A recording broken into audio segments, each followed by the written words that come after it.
Have any of you experienced prominent fatigue, which is a pretty common symptom in MS?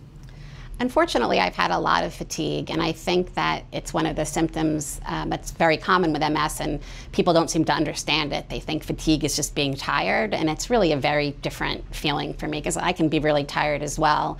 But fatigue for me is really, it slows my thinking down, it slows my ability to kind of have life. And I found that when I was, before I was up and walking, when I was still working, fatigue was something that was a real problem. But I remember one day coming in and having a cold, and everybody thought, oh my God, you have a cold, are you okay? And to me, a common cold was something that people could relate to, but it was really hard for people on a daily basis to understand how debilitating fatigue can be. But I did find that the best way to manage it is just really kind of having to plan my life better.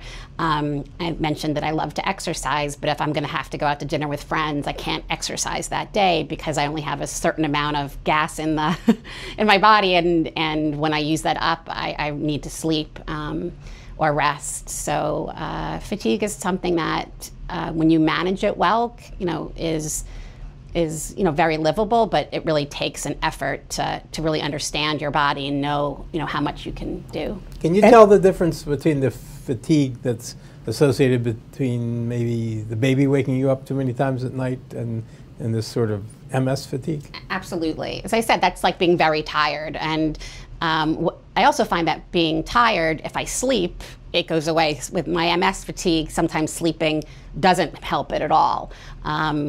Being very calm and kind of regenerating helps my fatigue.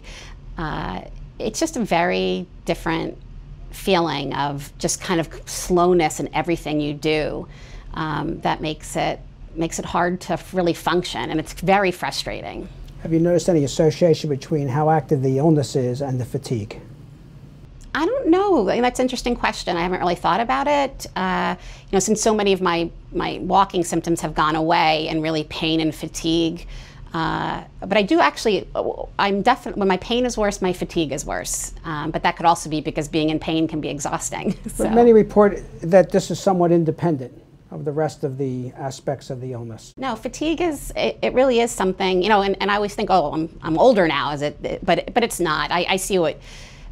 I can tell my fatigue is really bad because I love to travel, and when the thought of getting on a plane to get someplace is almost too much, I know my fatigue is really bad, because when I'm feeling better, the thought of getting on a plane and going someplace is exciting. So you mentioned a strategy that actually is one of the most important for dealing with fatigue, and that's energy budgeting. Mm-hmm. And it's something that one has to actively do at the beginning of the day. Absolutely. And say, what is it I need to get done today, and prioritize them and do them in that order until the energy's gone. And you also have to think about it, for me, in a week. Like, I have to look to see what's going on, but daily is definitely the most important, and knowing, and I've gotten very good at it, but it's not easy. I was such an active person that could do everything and could work 14, 15-hour days, and now I really have to, and now being a mom and having a baby, it's much harder because my energy is obviously dedicated a lot to being a mom.